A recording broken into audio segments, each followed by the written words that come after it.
Okay, this is my video on how to install the 42-inch tiller onto a 2013 X540.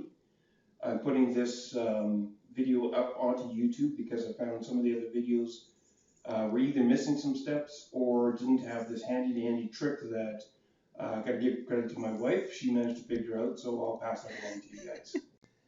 Okay, the first thing you want is line up your tiller so that it is ready just to move underneath the tractor. So it should be as dead centered as you can, just to save yourselves a lot of hassle. Okay, so the second step, instead of moving your rototiller under the tractor, which is a real pain in the ass, I'm going to recommend that you move the tractor backwards. And to do that, you have to pull this lever, okay? And that will allow the tractor to move backwards. If you don't do that, you can't move your tractor backwards.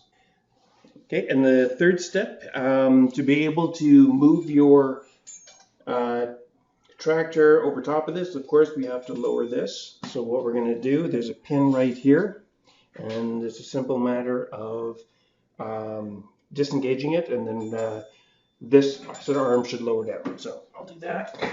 A little bit tight. Okay.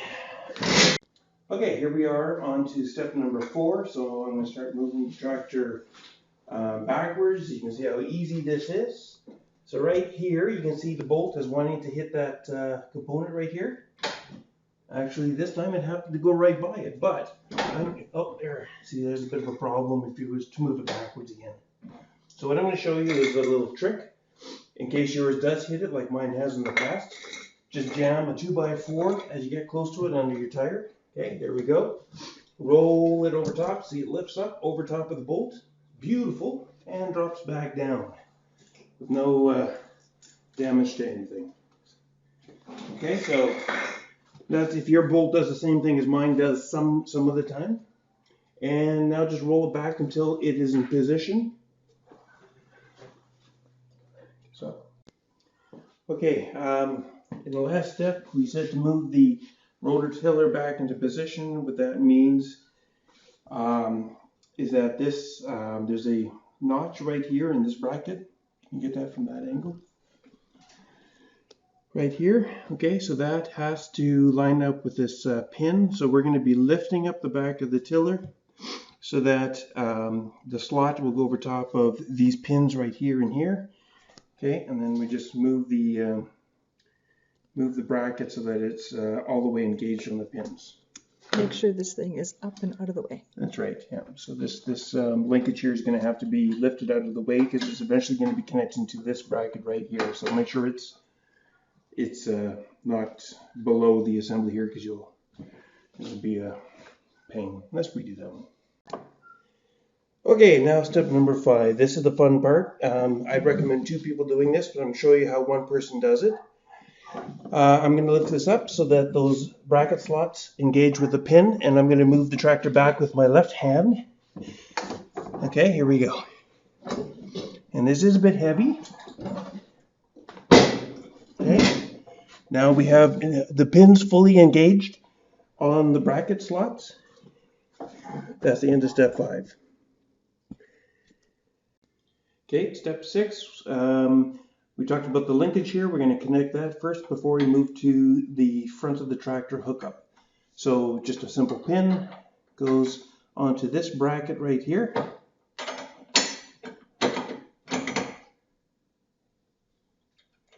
Okay, put your cotter ring on there. End of step 6. Okay, now we're on step number 7. Step number 7 is hooking up the front of the tiller. There's a linkage on the opposite side that you're actually going to want to work on, that you want to just bungee cord back or out of the way. So my wife will show you that. And then if she comes around on this side, you can see what I did. So it's the same linkage on the opposite side. So this has to move up, and if the linkage isn't out of the way, so in other words, if it's not pulled back, you're not going to be able to get the assembly up. Okay, so here we go. So I'm going to move this up. Actually, let's get this belt out of the way first, because it's going to have to go to the front. There we go. Okay, so again, we lift this bracket out of the way. Your assembly moves up. It's very light and easy to do because it's pivoting off the back. Okay, now it has to rotate around and engage the pin. First, I got to remove the pin, of course.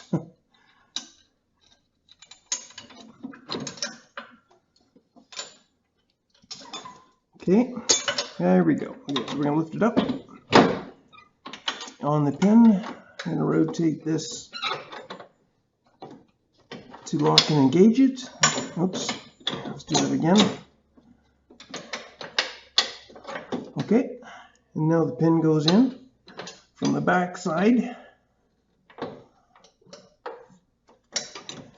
Okay, I'll move this up a little bit so you can see what I'm doing.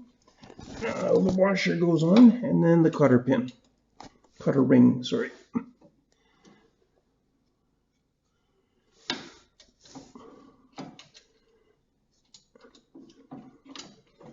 Okay, here we go.